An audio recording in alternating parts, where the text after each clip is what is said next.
ನಮಸ್ತೆ friends, welcome to our channel. ನಾವೆಲ್ಲರೂ ಚೆನ್ನಾಗಿರಬೇಕು ಅಂತ ಮನಸ್ಫೂರ್ತಿಯಾಗಿ ಆಶಿಸ್ತಾ ಈ ವಿಡಿಯೋ ಸ್ಟಾರ್ಟ್ ಮಾಡ್ತಿದ್ದೀನಿ. ಇದು ನನ್ನ ಜಿಮ್ ವರ್ಕೌಟ್ ವಿಡಿಯೋ. ಈ ದಿನ ಸಾಟರ್ಡೆ. ಪ್ರತಿ ಸಾಟರ್ಡೆ ನಮ್ಮ ಜಿಮ್ಮಲ್ಲಿ ಲೆಗ್ ವರ್ಕೌಟ್ ಇರುತ್ತೆ. ನೆಕ್ಸ್ಟ್ ಡೇ ಸಂಡೇ ಆಗಿರೋದ್ರಿಂದ ಲೆಗ್ಸ್ ವರ್ಕೌಟಲ್ಲಿ ಸ್ವಲ್ಪ ಬಾಡಿ ಪೇಯ್ನ್ ಜಾಸ್ತಿನೇ ಆಗುತ್ತೆ. ಅದರಿಂದ ನೆಕ್ಸ್ಟ್ ಡೇ ರೆಸ್ಟ್ ಮಾಡ್ಬೋದು ಅಂತ ಹೇಳ್ಬಿಟ್ಟು ಎಲ್ಲರೂ ಲೆಗ್ಸ್ ವರ್ಕೌಟನ್ನೇ ಮಾಡ್ತಾರೆ ಸಾಟರ್ಡೆ ಆದರೆ. ನಾನು 2.5 kg ಡಂಬಲ್ಸನ್ನು ಇಟ್ಕೊಂಡು ಲಂಜಾಸನ್ನು ಮಾಡ್ತಿದ್ದೀನಿ. ಈ ಎಕ್ಸಸೈಸು ನೋಡೋಕ್ಕೆ ಸ್ವಲ್ಪ ಸಿಂಪಲ್ಲಾಗೇ ಇದೆ, ಆದರೆ ಮಾಡುವಾಗ ಪೇಯ್ನ್ ಜಾಸ್ತಿ ಗೊತ್ತಾಗುತ್ತೆ. ಲೆಗ್ಸು ಮತ್ತು ಕೈಗಳು ಸಹ ಡಂಬಲ್ಸ್ ಇರೋದ್ರಿಂದ ಪೇಯ್ನ್ ಆಗುತ್ತೆ. ಈ ರೀತಿ ಮಾರ್ಕ್ ಹಾಕಿರ್ತಾರಲ್ಲ, ಅದ್ರ ಮೇಲೆ ಒಂದೊಂದು ಮಾರ್ಕ್ಗೆ ಒಂದೊಂದು ಹೆಜ್ಜೆ ಇಡ್ತಾ ನೋಡಿ, ಮೊಣಕಾಲು ನೆಲಕ್ಕೆ ಟಚ್ ಆಗಬಾರ್ದು, ಆ ರೀತಿ ಕುತ್ಕೊಳ್ಬೇಕಾಗುತ್ತೆ. ಪೂರ್ತಿಯಾಗಿ ಕುತ್ಕೋಬಾರ್ದು, ಕಾಲು ಟಚ್ ಆಗಬಾರ್ದು ಮೊಣಕಾಲು ಕೆಳಗಡೆಗೆ. ಈ ರೀತಿ 3 ಸೆಟ್ಟನ್ನು ಮಾಡಬೇಕಾಗಿರುತ್ತೆ. ಇದು ನನ್ನ 2ನೇ ಸೆಟ್ಟು. ನನ್ನ ಪಕ್ಕದಲ್ಲಿ ಆ ಕಡೆ ಇನ್ನೊಬ್ಬರು ಮಾಡ್ತಿದ್ದಾರೆ ನೋಡಿ, ಅವರು ಕೈಯಲ್ಲಿ ಬಾಲ್ ಇಟ್ಕೊಂಡಿದ್ದಾರೆ. ಬಾಲು ಸಹ ಇಟ್ಕೊಳ್ಬೋದು. ಬಾಲು ವೆಯ್ಟ್ ಇರುತ್ತೆ, 3 kg 5 kg ಆ ರೀತಿ ವೆಯ್ಟ್ ಇರುತ್ತೆ. ನಮಗೆ ಎಷ್ಟು ವೆಯ್ಟ್ ಆಗುತ್ತೆ ಎತ್ಕೊಳ್ಳೋದಕ್ಕೆ ಅಷ್ಟು ವೆಯ್ಟನ್ನು ಇಟ್ಕೊಂಡು ವರ್ಕೌಟನ್ನು ಮಾಡ್ಬೋದು. ಈ ಎಕ್ಸಸೈಸು ನಾನು 3 ಸೆಟ್ಟನ್ನು ಮಾಡಿದ್ದೀನಿ, ಆದರೆ ವಿಡಿಯೋದಲ್ಲಿ 2 ಸೆಟ್ ಮಾತ್ರ ತೋರಿಸಿದ್ದೀನಿ. ಎಲ್ಲ ಎಕ್ಸಸೈಸು 3 ಸೆಟ್ಸು ತೋರಿಸಿದ್ರೆ ವಿಡಿಯೋ ಲಾಂಗ್ ಆಗುತ್ತೆ. ಅದರಿಂದ ನಾನು ಒಂದೊಂದು ಎಕ್ಸಸೈಸನ್ನು 1 ಸೆಟ್ ಅಷ್ಟೇ ತೋರಿಸಿದ್ದೀನಿ, ಕೆಲವೊಂದೊಂದು ಎಕ್ಸಸೈಸು. ಈ ವಿಡಿಯೋ ಫುಲ್ಲು ಲೆಗ್ಸ್ ವರ್ಕೌಟ್ ಬಗ್ಗೆನೇ ತೋರಿಸಿದ್ದೀನಿ.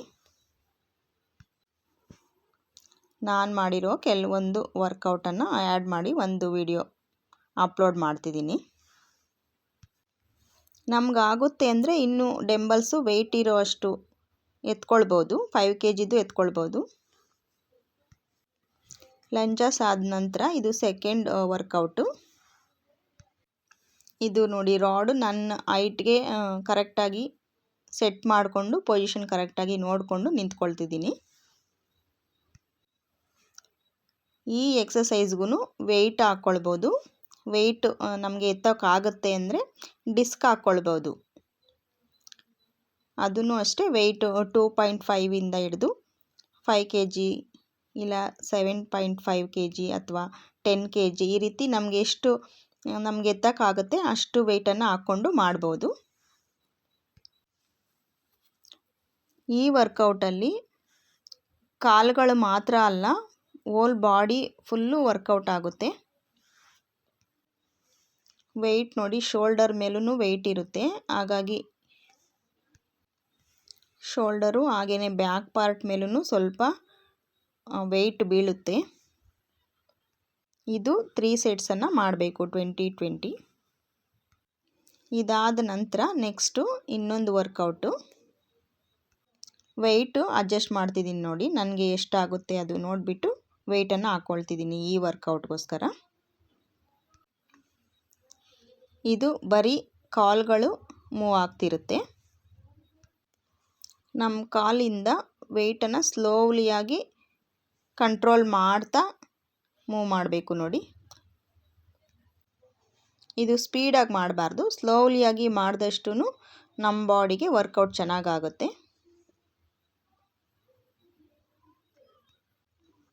ಈ ಎಕ್ಸಸೈಸು 2 ಥರ ಮಾಡ್ತೀವಿ. ಒಂದು ಕಾಲು ಮೇಲೆಯಿಂದ ಇಟ್ಕೊಂಡು ಮಾಡೋದು, ಇನ್ನೊಂದು ಕಾಲು ಕೆಳಗಡೆಯಿಂದ ಇಟ್ಬಿಟ್ಟು ಮಾಡುವಂಥ ವರ್ಕೌಟು. ಈಗ ನಾನು ಕಾಲಿಂದ ವೆಯ್ಟನ್ನು ಕೆಳಗಡೆ ಇಟ್ಟು ಮಾಡ್ತಿದ್ದೀನಿ. ಕೆಳಗಡೆಯಿಂದ ಇದು 3 ಸೆಟ್ಸು, ಆಮೇಲೆ ಕಾಲು ಮೇಲೆ ವೆಯ್ಟ್ ಇಟ್ಕೊಂಡು ಅದು 3 ಸೆಟ್ಸು ಮಾಡಬೇಕಾಗಿರುತ್ತೆ ಈ ಎಕ್ಸಸೈಸು. ನಾವು ಕುತ್ಕೊಳ್ಳೋಂಥ ಸೀಟು ಅಷ್ಟೇ ಅಡ್ಜಸ್ಟ್ ಮಾಡ್ಕೊಳ್ಬೋದು, ಎಷ್ಟು ಹೈಟ್ ಬೇಕಾದರೂ ಮಾಡ್ಕೊಳ್ಬೋದು. ಹೈಟು ಜಾಸ್ತಿನೂ ಮಾಡ್ಕೊಳ್ಬೋದು, ಕಡಿಮೆನೂ ಮಾಡ್ಕೊಳ್ಬೋದು. ಈ ಎಕ್ಸಸೈಸು ಅಷ್ಟೇ, ಮಾಡುವಾಗ ನಮಗೆ ಪೇಯ್ನ್ ಗೊತ್ತಾಗೋದಿಲ್ಲ. ಮಾಡಿ ಜಿಮ್ ಬಿಟ್ಟು ಹೊರಗಡೆ ಬಂದ ಮೇಲೆ ಮನೆಗೆ ಬರುವಷ್ಟೊತ್ತಿಗೆ ಪೇಯ್ನ್ ಸ್ಟಾರ್ಟ್ ಆಗಿಬಿಟ್ಟಿರುತ್ತೆ. ಈ ಲೆಗ್ಸು ವರ್ಕೌಟ್ ದಿನ ಜಾಸ್ತಿನೇ ಬಾಡಿ ಪೇಯ್ನ್ ಬರುತ್ತೆ. ನೋಡಿ ಈಗ ವೆಯ್ಟು ಕಾಲು ಮೇಲೆ ಇದೆ. ಈಗ ಸ್ಲೋಲಿಯಾಗಿ ವೆಯ್ಟ್ ತೆಗೆದು ಮೇಲೆ ಎಷ್ಟಾಗುತ್ತೆ ಅಷ್ಟು ತನಕ ಅಪ್ ಮಾಡಿ ಮತ್ತೆ ಸ್ಲೋಲಿಯಾಗಿ ಡೌನ್ ಮಾಡ್ತಾ ಹೋಗಬೇಕಾಗಿರುತ್ತೆ. ಇದು ಅಷ್ಟೇ 20-23 ಸೆಟ್ಸನ್ನು ಮಾಡಬೇಕು. ಎಷ್ಟು ಸ್ಲೋಲಿಯಾಗಿ ಮಾಡ್ತೀವಿ ಅಷ್ಟು ವರ್ಕೌಟು ಆಗುತ್ತೆ. ಬಾಡಿಯಲ್ಲಿ ಕಾಲುಗಳು ತುಂಬ ಇಂಪಾರ್ಟೆಂಟ್ ಇರೋದ್ರಿಂದ ವಾರಕ್ಕೊಂದ್ಸಲ ಆದರೂ ಲೆಗ್ಸ್ ವರ್ಕೌಟು ಮಾಡಲೇಬೇಕು. ಅದರಿಂದ ಪ್ರತಿ ಸ್ಯಾಟರ್ಡೆ ಕಂಪಲ್ಸರಿ ಲೆಗ್ಸ್ ವರ್ಕೌಟ್ ಇರುತ್ತೆ. ತುಂಬ ಥರ ಲೆಗ್ಸ್ ವರ್ಕೌಟ್ ಇರುತ್ತೆ. ನಾನು ಈ ವಿಡಿಯೋದಲ್ಲಿ ಒಂದು 3-4 ಥರ ಲೆಗ್ಸ್ ವರ್ಕೌಟನ್ನು ತೋರಿಸಿದ್ದೀನಿ. ಈ ಎಕ್ಸಸೈಸ್ಗೂ ಅಷ್ಟೇ ವೆಯ್ಟು ನಮಗೆ ಎಷ್ಟು ಎತ್ತಕ್ಕಾಗುತ್ತೆ ಅಷ್ಟನ್ನ ನೋಡಿಕೊಂಡು ಅಡ್ಜಸ್ಟ್ ಮಾಡ್ಬೋದು. ಇದಾದ ನಂತರ ನೆಕ್ಸ್ಟು ಇನ್ನೊಂದು ವರ್ಕೌಟು. ಇದು ಅಷ್ಟೇ ನನ್ನ ಹೈಟ್ಗೆ ಮಷಿನ್ನ ನೀಟಾಗಿ ಸೆಟ್ ಮಾಡಿ ಇಟ್ಕೊಂಡು ಬೇಕಿದ್ದರೆ ವೆಯ್ಟ್ ಹಾಕ್ಕೊಳ್ಬೋದು. ನಮ್ಮ ಕೈಯಲ್ಲಿ ತಳ್ಳೋಕ್ಕಾಗತ್ತೆ ಕಾಲಿಂದ ಮೇಲೆ ಅಂತ ಅನಿಸಿದ್ರೆ ವೆಯ್ಟನ್ನು ಹಾಕ್ಕೊಳ್ಬೋದು. ನಮಗೆ ಎಷ್ಟು ವೆಯ್ಟು ತಳ್ಳೋಕ್ಕೆ ಶಕ್ತಿ ಇದೆ ಅಷ್ಟು ವೆಯ್ಟನ್ನು ಹಾಕ್ಕೊಂಡು ಈ ಎಕ್ಸಸೈಸನ್ನು ಮಾಡ್ಬೋದು. ಈ ಎಕ್ಸಸೈಸು ಮಾಡೋದ್ರಿಂದ ನಮಗೆ ಕಾಲುಗಳು ಮಾತ್ರ ಅಲ್ಲ ಮತ್ತು ಹೊಟ್ಟೆ ಭಾಗನೂ ಸ್ವಲ್ಪ ವರ್ಕೌಟ್ ಆಗುತ್ತೆ. ನಾವು ತೂಕ ಎಲ್ಲ ಬಿಟ್ಟು ತಳ್ಳಬೇಕಾಗಿರೋದ್ರಿಂದ ಬರೀ ಕಾಲಿಂದ ತಳ್ಳಿದ್ರೆ ಅದು ಮೂವ್ ಆಗಲ್ಲ. ಅದರಿಂದ ಪೂರ್ತಿ ಬಾಡಿನಲ್ಲಿರೋ ಶಕ್ತಿ ಎಲ್ಲ ಬಿಟ್ಟು ತಳ್ಳೋದ್ರಿಂದ ಇಡೀ ಬಾಡಿನೇ ವರ್ಕೌಟ್ ಆಗುತ್ತೆ. ಇದು ಅಷ್ಟೇ 20-20 ಈ ರೀತಿಯೇ 3 ಸೆಟ್ಸನ್ನು ಮಾಡಬೇಕಾಗಿರುತ್ತೆ. ಇನ್ನು ನಾನು ತೋರಿಸಿರೋವಂಥ ವರ್ಕೌಟ್ಸ್ ಎಲ್ಲ ಹೇಗಿದ್ದಾವೆ ಅಂತ ಅನ್ನೋದು ನಿಮ್ಮ ಕಮೆಂಟ್ ಮೂಲಕ ತಿಳಿಸಿ. ಹಾಗೆಯೇ ಈ ವಿಡಿಯೋ ಇಷ್ಟ ಆಗಿದ್ದರೆ ಈ ವಿಡಿಯೋಗೆ ಒಂದು ಲೈಕ್ ಕೊಡಿ. ಈ ವಿಡಿಯೋ ನಿಮಗೆ ಯೂಸ್ಫುಲ್ ಅನಿಸಿದ್ರೆ ನನ್ನ ಚಾನಲ್ನ ಸಬ್ಸ್ಕ್ರೈಬ್ ಮಾಡ್ಕೊಂಡು ಸಪೋರ್ಟ್ ಮಾಡಿ. Thanks for watching.